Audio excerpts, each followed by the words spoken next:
Ei você, leitor e leitora do Portal do Holanda, eu sou o jornalista Humberto Amorim, estou de volta. Voltei para apresentar a Hora do H, muitíssima especial. Por que é especial? Eu vou explicar. Primeiro, nós estamos apresentando a Hora do H pela manhã da quinta-feira. Agora, sabe por quê? Porque o assunto é tão importante, o assunto é de um interesse público tão marcante, que eu falei para mim mesmo, essa entrevista vai acontecer na quinta-feira, na véspera de um evento de suma, de ultra importância para toda a comunidade humana. Entenderam? Não, né? Mas vocês vão já entender. Eu vou dizer por que vocês vão entender. Eu estou falando de um evento que tem o seguinte título: Desaparecimento de pessoas no Brasil. Lei 13.812/219, o desafio de construir uma política colaborativa para a localização de pessoas desaparecidas. E sabe quem vai conversar comigo? Sabe qual é a personalidade que vai conversar comigo? Vocês estão vendo, está aqui a doutora Eliana Faleiros Vendramini, que veio para Manaus para palestrar neste evento que vai acontecer amanhã a partir das 8h30. Ela vai dar todos os detalhes sobre o evento, claro.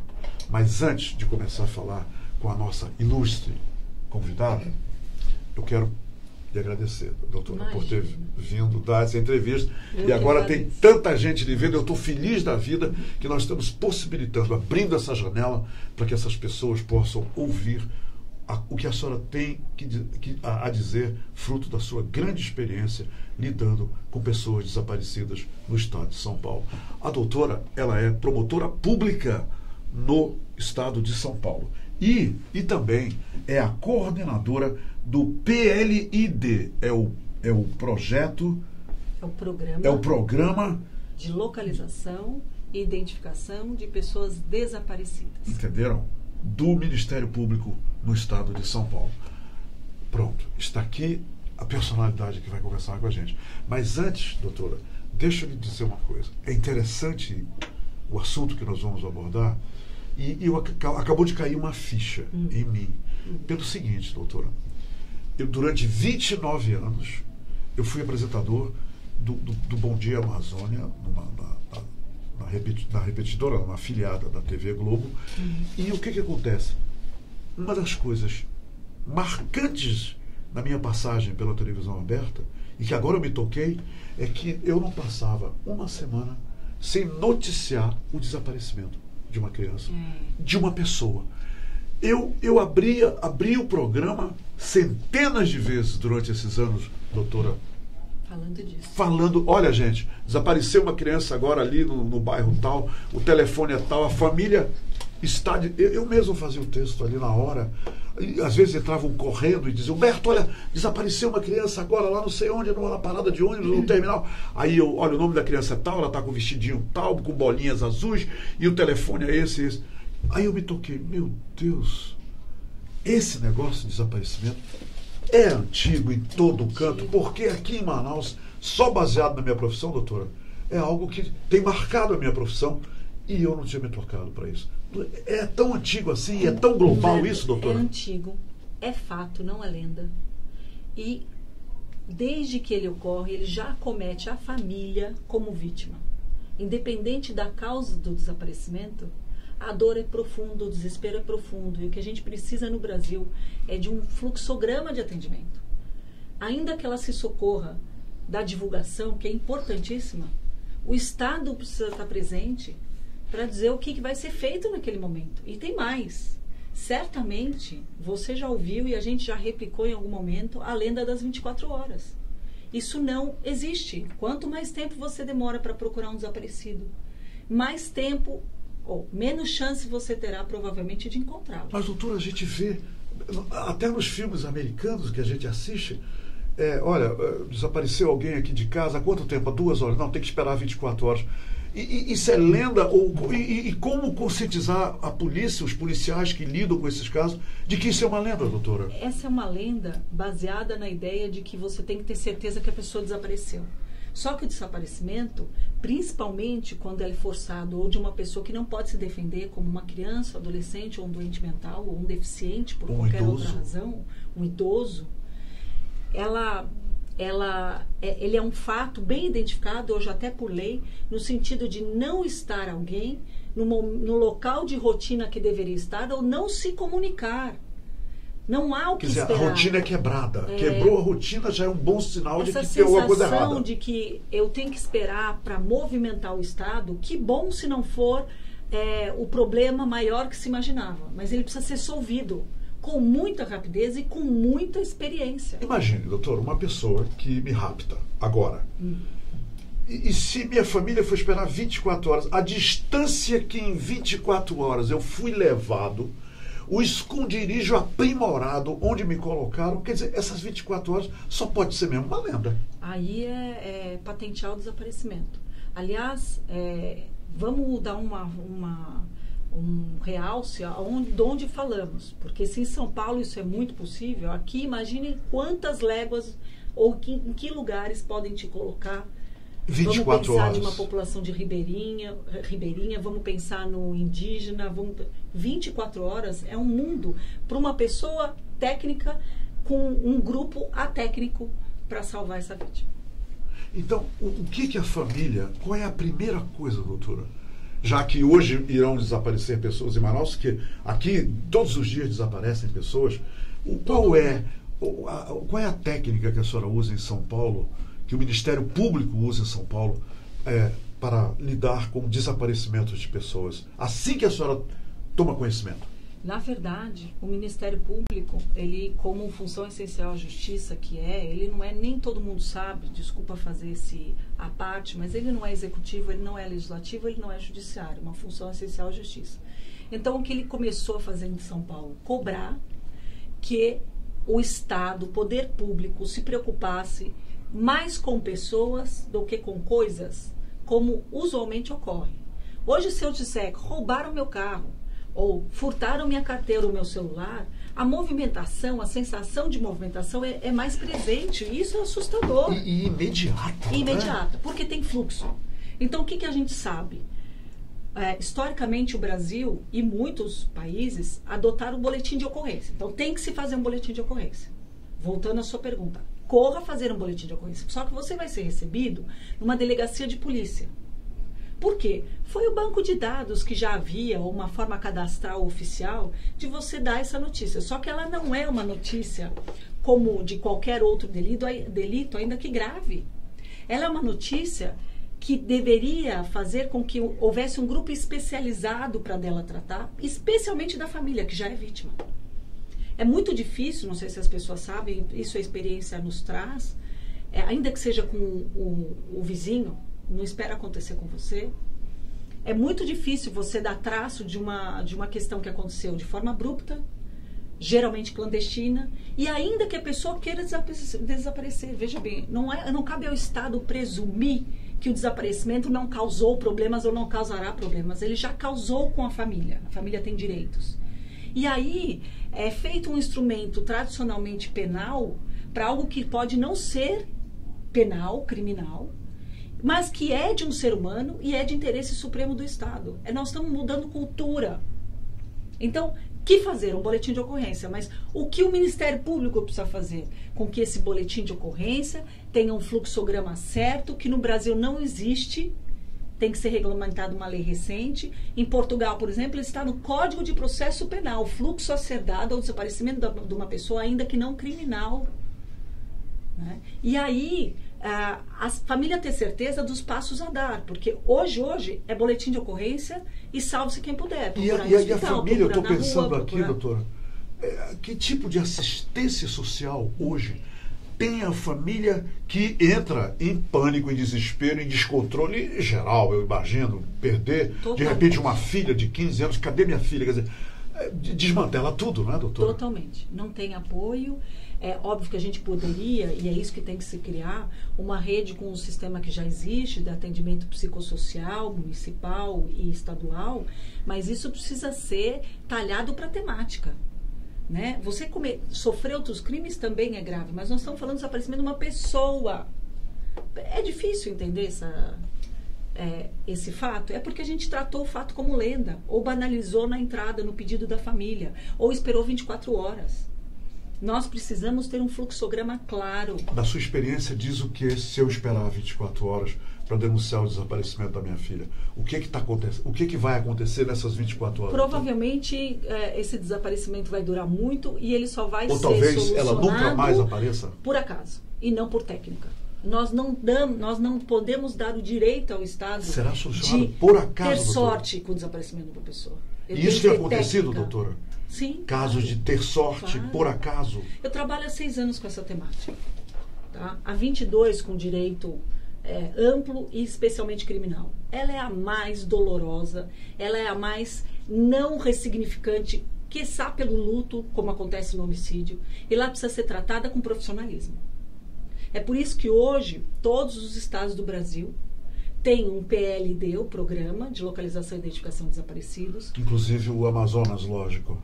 O Amazonas está nessa luta, mas a gente precisa que a sociedade entenda como agir, precisa participar da luta pela conscientização de todos nós e principalmente de um programa de Estado. Doutora, qual é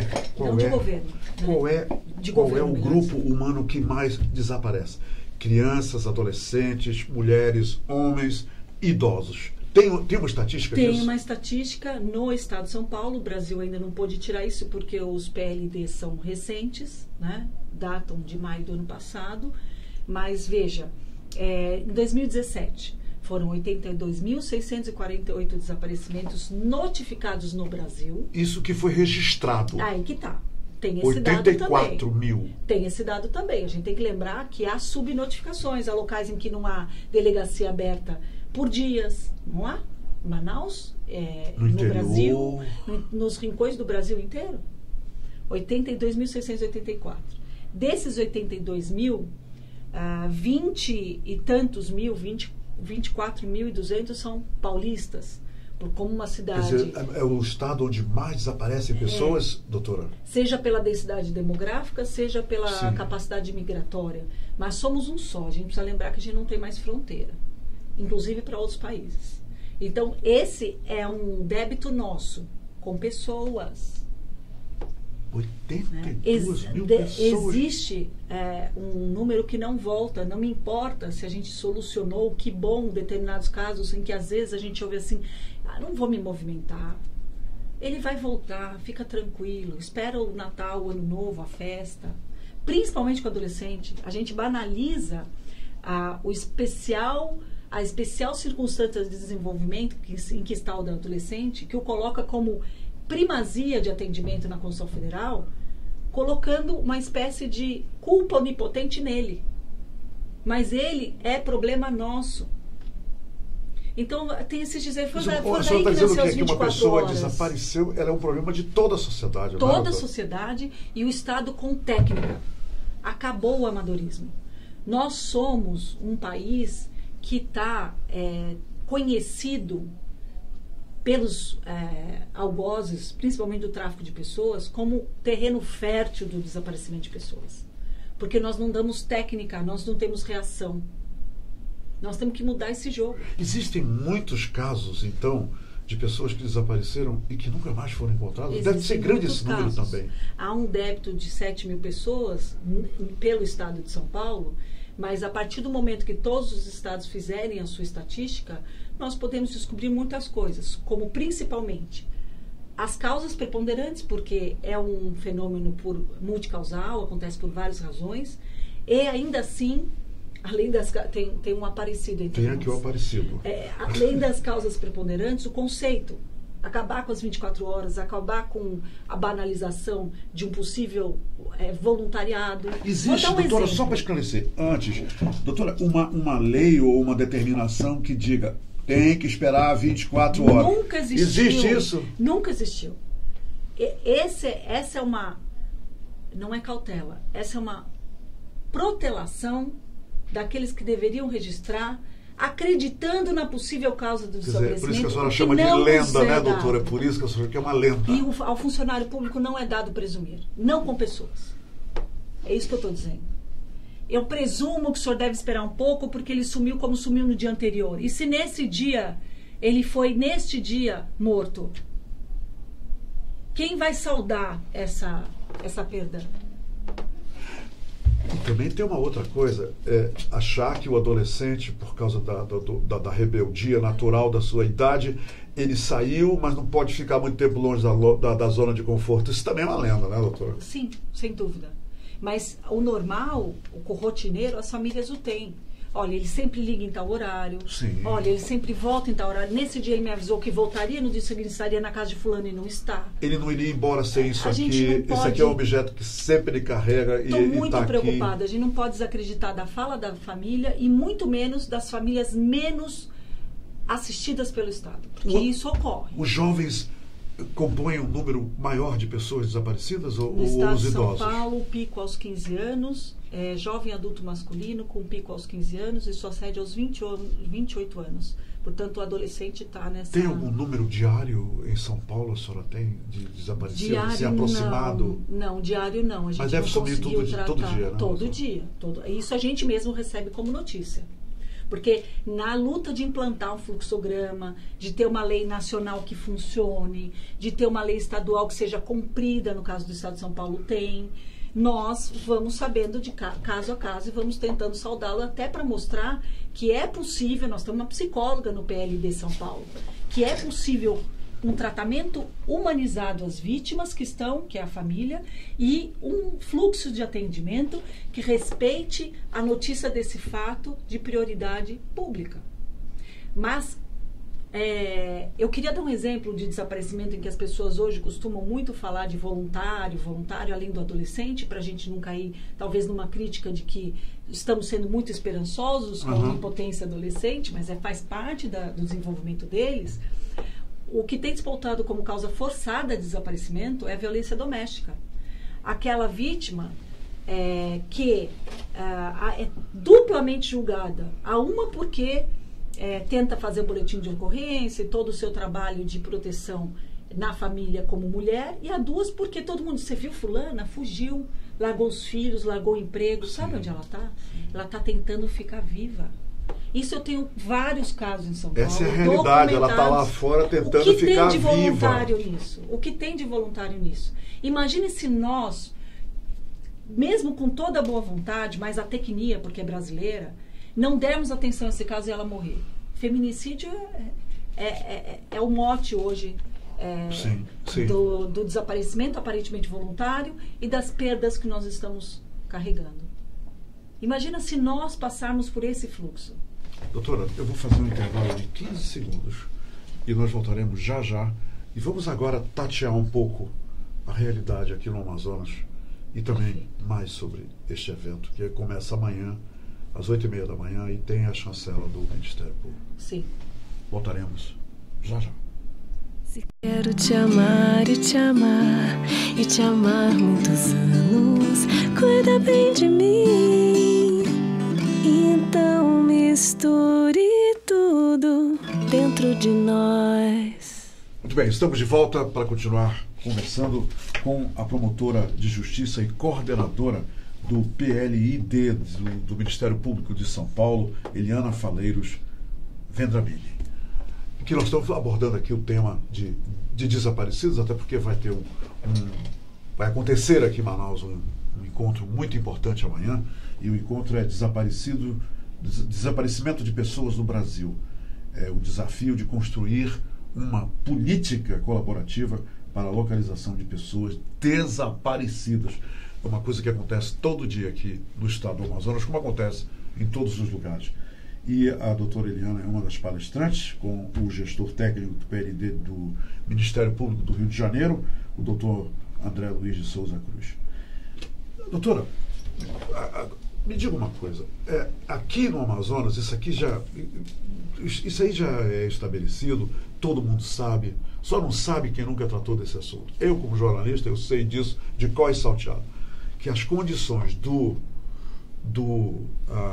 Instituto Médico Legal aqui deixam a desejar. Nós estamos, nesse momento, passando por isso, devido ao número excessivo de corpos resultantes lá da rebelião, infeliz acontecimento para o nosso Estado. Mas, de repente, se revela que o IML lida bem com os 6, 10 mortos diários. Essa questão da falta de técnica nos institutos médico-legais no Brasil inteiro, que eu imagino que seja no Brasil inteiro, isso contribui muito também para essa questão de desaparecidos e nós não acharmos essas pessoas que porventura foram, ao longo do desaparecimento, assassinadas, que foram eliminadas por aqueles que a fizeram desaparecer. Você tocou num ponto assim que é importantíssimo, principalmente para o Estado de São Paulo, porque há ação civil pública nesse momento para a responsabilização do Estado. Mas eu não diria e não digo que a falta de técnica é do profissional perito. A falta de implementação de efetivo instrumental humano e material para os IMLs é que está causando essa situação. E nas delegacias também, e principalmente quando há uma especializada de desaparecimento. Eu vou explicar como. Vejam, pessoas desaparecem e, infortuniamente, podem estar mortas e elas vão parar no IML sozinhas. O corpo, alguém chama para recolher o corpo na rua. Acharam o corpo, né? Na rua, numa pousada. Sem documento, sem nada. Ainda que com documento. Esta pessoa vai ser necropsiada, precisa dar a causa-mortes dessa pessoa, principalmente se houver violência, para haver uma investigação. O perito está pronto lá no IML para isso. Mas os IMLs não estão e deveriam estar com uma equipe humanizada para atendimento das famílias e também busca das famílias donas daquele corpo, porque é outro conceito pouco comungado, mas o corpo, quando a gente falece, a gente é da família. É um bem fora do comércio, mas é da família. O corpo pertence à família. Sim, é um bem da família. Então não há que se, de plano, porque ser identificado ou identificado, mas não acompanhado, enterrar esse corpo e tem um momento de sanitário que não se pode esperar por mais de 10 dias, a gente pediu em São Paulo que o fosse, mas tem que ter câmara fria para isso. Sim. Então tem que aparelhar o perito para que ele possa fazer o trabalho humanitário de busca da família. E não simplesmente sair correndo e enterrar num terreno público. Porque a gente pode... Enterrar no terreno público, isso é uma ocorrência? Acontece isso? Sim. Em São Paulo nós descobrimos milhares de famílias cujos parentes desaparecidos procurados oficialmente por boletim de ocorrência tinham sido enterrados tendo passado pelas mãos do Estado nos IMLs, onde é feito um boletim de ocorrência de morte, quando a gente morre desacompanhado, tem um BO. Então você tinha um boletim de ocorrência de desaparecimento, um boletim de ocorrência de morte violenta ou natural, e a delegacia não cruzou esses dados, ainda que por nome, pessoas identificadas, em 15 anos. Então, isso é a perpetuação do desaparecimento. Nós chamamos, é um neologismo que me parece importante para dar o tom da gravidade do fato, de redesaparecimento. A pessoa desaparece, aparece morta, o Estado desaparece com ela, porque não permite que os profissionais da polícia técnico-científica possam estar junto de um trabalho interdisciplinar, que é a necrópsia mais a busca do dono daquele corpo. Ele não é do Estado. Ele não é do Estado. Entendi. Ele não é coisa. Ok. Infelizmente, por estar há 6 anos nessa luta, eu acabo tendo que falar até com uma certa emoção, porque a emoção que está por trás das câmeras é maior, eu lhes garanto. Eu encontrei famílias que em 15 anos, 3 dias de desaparecimento, o Estado tinha inumado, e em 15 anos eles não sabiam, por BOs com o mesmo nome, que o pai, isso aconteceu com o seu João, que o pai estava enterrado em terreno público. Pior, depois de 3 anos, esse corpo é exumado. E ele tem que ir para um ossário geral. dependendo do lugar, o que acontece muito em São Paulo, o mau acondicionamento e manuseio dessas ossadas leva ao desaparecimento perpétuo. Aí acabou, né? Conseguem, por favor, parar um minuto e pensar no desaparecimento perpétuo de uma pessoa que apagar você ama, a passagem de uma pessoa que a gente chama sem a qual você sempre não vive. Isso é pior do que a morte, porque não tem ressignificação através do luto. Não tem um lugar para você pensar sobre isso, não tem um lugar para você desabafar sobre isso, e também a história fica. A história que fica é a história de esperança. O ser humano é poderoso. Não há um encerramento nunca. Então, ainda que a cultura tenha sido essa até hoje, não podemos esperar que surja uma nova cultura, que é mundial, aliás, antiga em alguns países, de cuidar da pessoa humana desaparecida. Entendeu? É isso que o Ministério tem que fazer. Interessante, a senhora acabou de dizer, de cuidar da pessoa humana desaparecida. Então, não é o carro desaparecido. É uma redundância, eu tenho que falar pessoa humana, mas ela ainda é necessária entre nós. Mulheres. As mulheres que hoje, eu não preciso comentar isso, estão até querendo criminalizar um monte de coisa. As mulheres são grandes vítimas de desaparecimentos, doutora? Mulheres adultas? Sim, principalmente pelo tráfico de mulheres para exploração sexual. Lembrando que a vulnerabilidade dessas pessoas, uma tríade conceitual entre problemas, dificuldades individuais, sociais e institucionais. Então não é culpa dela, não é subserviência que leva um grupo a ser vulnerável. Tem desaparecido, e as nossas brasileiras são o alvo dessa persuasão criminosa. O criminoso é o traficante. Será que também é possível a sociedade mudar nesse sentido? O criminoso é o traficante. E nós temos, óbvio, por dificuldades internas, mas que não deveriam deixar que essa pessoa chegasse ao tráfico, né? Nós temos vulneráveis sociais por falta de saúde, educação, lazer e tudo mais, aos montes, com a beleza que nos é inata. E também é inata a busca por felicidade. Isso já foi dito até nos tribunais do Brasil. Porque a gente julga.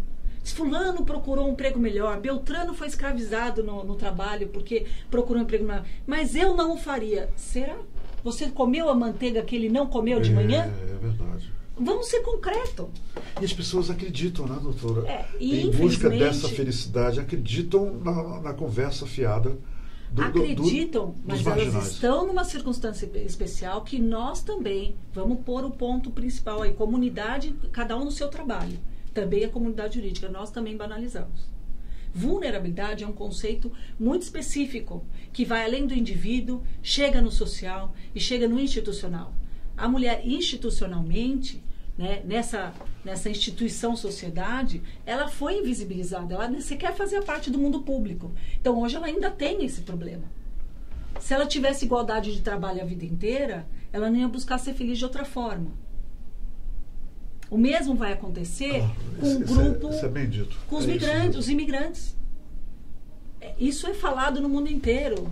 Uma sociedade que trata os imigrantes que chegam em outro local como aquilo que isso é Bauman, isso é muito forte, mas refúgio humano, lixo humano, incapaz de poder... Doutora, me permita, doutora, eu todos os dias, já há alguns meses, vindo para o trabalho aqui no Portal Lolano, eu vejo crianças venezuelanas e seus pais jogados nas esquinas de Manaus, num sol de rachar igreja, catedral. Ainda bem que você me traz para Manaus, né? Um lugar que eu tanto doutora, amo vir. E as pessoas passam e dão moedinhas para eles. Tem gente que chama isso de opção. A opção, olha que maldade com essa criança. Olha só no meio da rua, opção. É opção voltar a ter sarampo? É opção ficar sem... A senhora já chegou a ver os venezuelanos nas esquinas de Manaus com seus filhos? Nessa oportunidade ainda não. Pois bem, quando a senhora sair daqui, na frente da Universidade Federal do Amazonas, eu vi agora, vindo para cá, eu vi crianças e pais chuviscando e as crianças lá. E isso é todo santo dia. Isso. O que será que estão fazendo com essas mulheres, com esses homens, com essas crianças vulneráveis desse jeito? Estão jogadas aí, não? Não estão jogadas, doutor? Jogadas, e aí nós temos aqueles que fazem o comércio ilegal com pessoas. Sim.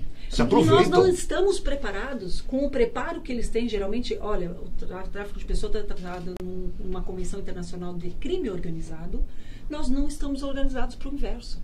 A gente julga a vítima e passa o traficante. É verdade. E ele Feliz, ali tranquilo. não está preocupado com nada.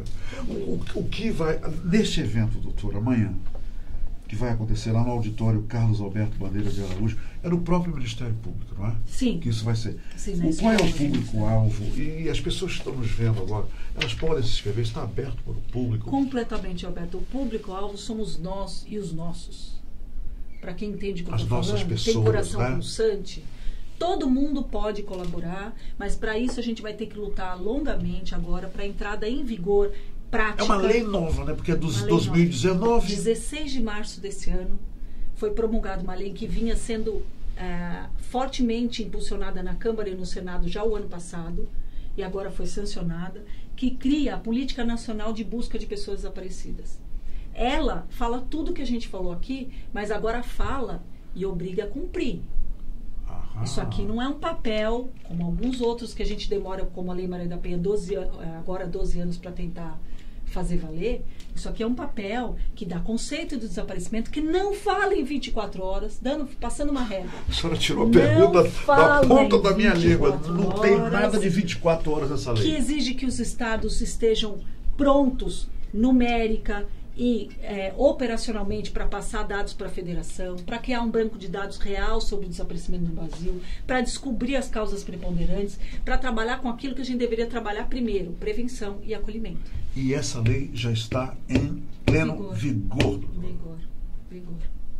Desde 16 de março desse ano. Repita, por favor, o número dessa lei. Porque essa lei, viu, doutora, num país onde existem tantas que não pegam, esta tem Esse que é pegar. motivo de luta. De luta. Para quem não é de juridiquês, anota aí, porque ela vai fazer parte da sua vida. 13.812/2019. 13.812/819. Se colocar assim, você encontra na internet.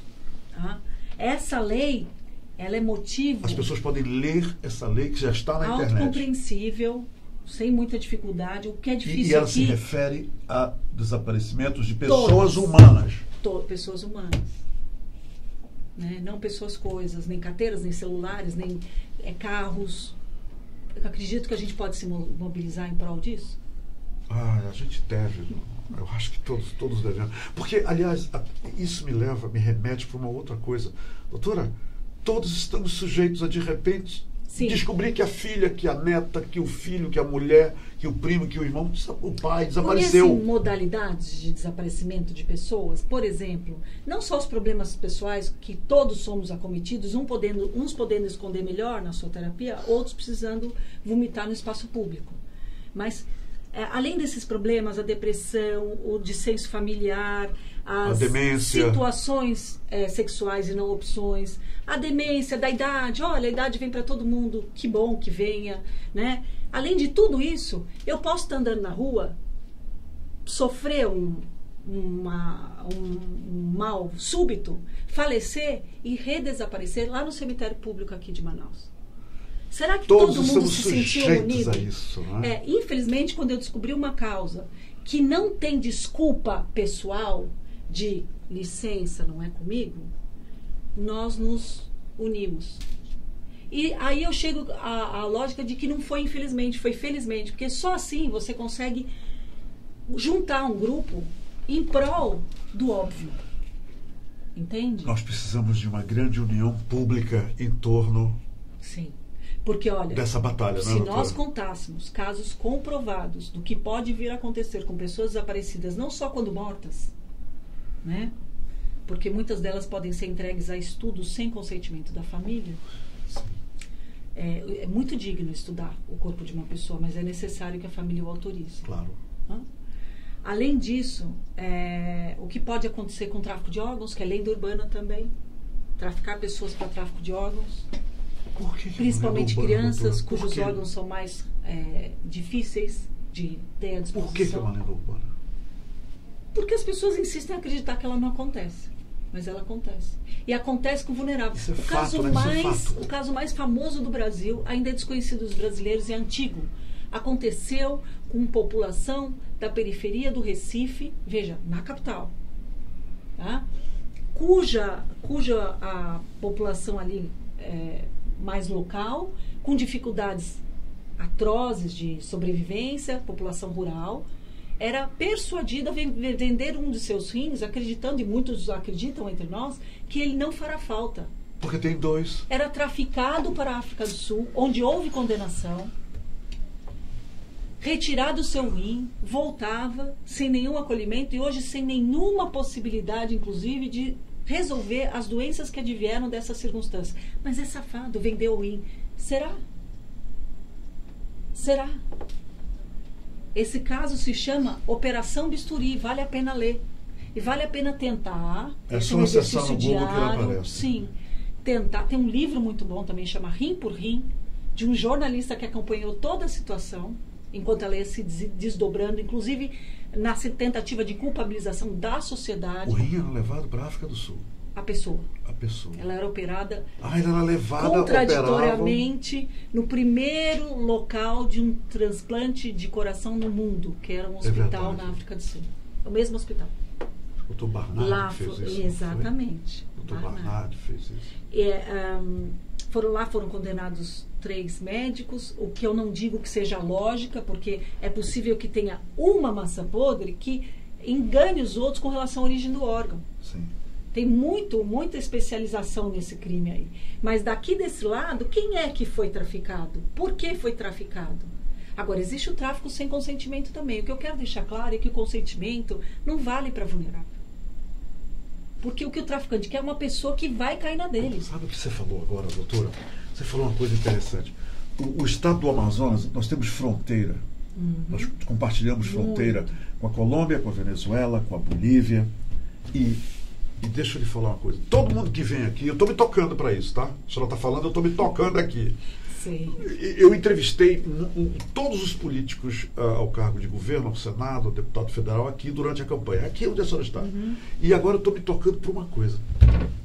Eles falaram em tráfico de drogas, armas, madeiras, sementes, mas não fala em tráfico de pessoas. Eu não me lembro de alguém ter dito, olha, estão trazendo os bolivianos aqui para dentro e levando os brasileiros não sei para onde. Agora, armas, drogas, madeira, isso tudo fala, isso tudo é falado aqui. Importante. É o que a senhora está falando, pessoa humana e coisas, né? Eu já fiz uma experiência aqui, mas eu não quero de forma alguma dizer que esse é um problema daqui.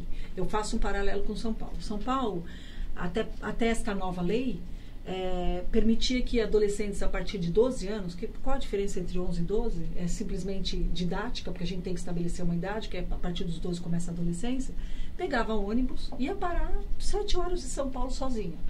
Eu já entrei em embarcação aqui em Manaus e fiquei observando... A senhora tem vindo aqui com frequência, Sim. A senhora conhece a nossa realidade? Doutor? Tenho conhecido, eu não conheço como a pessoa daqui. Ok, mas a senhora não é a primeira vez que a senhora vê, não. A senhora já veio outras vezes. também de colegas daqui. Claro. Fortes, e não promotores também. Sim. Né?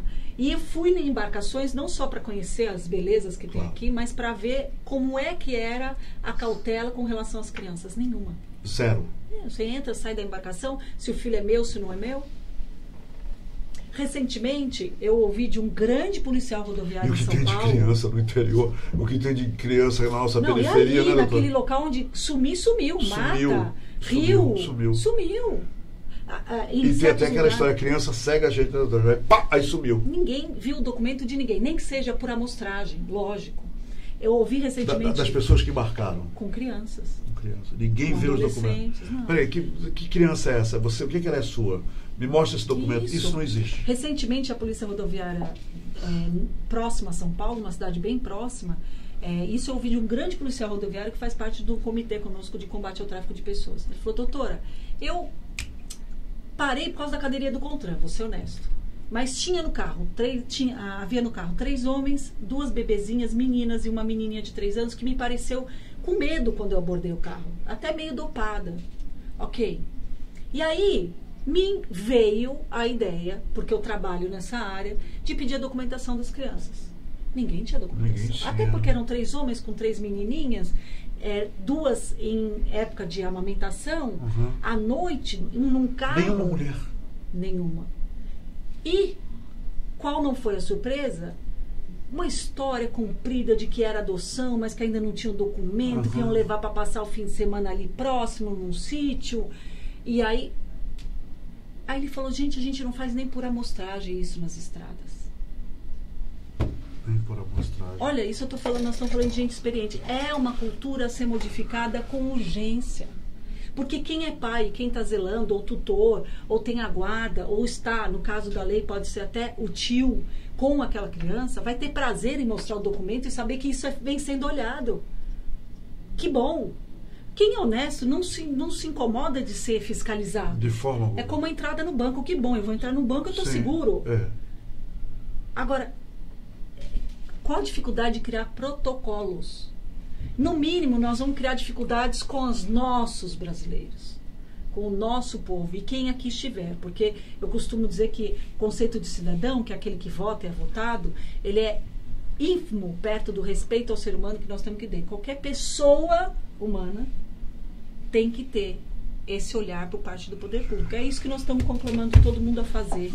Com a técnica que nos cabe do juridiquês, mas precisa do assistente social, precisa do psicólogo, precisa dos educadores, precisa da população, precisa de todo mundo. Gente, olha aqui. Eu acabei de entrevistar aqui a doutora Eliana Faleiros Pandramini, e ela é promotora pública no estado de São Paulo e também coordenadora do PLID do Ministério Público de São Paulo. Ela lida com pessoas desaparecidas. É o seguinte, amanhã ela vai estar palestrando num evento aqui em Manaus. Amanhã, dia 31 de maio, ela vai estar aqui em Manaus, lá no Ministério Público, no auditório Carlos Alberto Bandeira de Araújo. E ela acabou de dizer, todo mundo convidado, o público-alvo são as pessoas humanas, não é isso, doutora? É isso. Pessoas humanas é o público-alvo desse evento. Vamos voltar para esse sentimento profundo aí. Doutora, muito obrigado. Muito obrigada, foi um prazer, viu? Obrigada para para todo mundo que está aí. E agradeça de coração a doutora Lucila Valois, que não mediu esforços para que a gente conseguisse fazer esta entrevista de forma muito especial. Manaus tem sorte. Na manhã dessa quinta-feira. Muito obrigada. Lucila, um beijo, promotora. Um beijo para a senhora. E muito obrigado por nos privilegiar com uma entrevista desse nível e dessa importância aqui na Hora do H. Gente, obrigado. Até a próxima.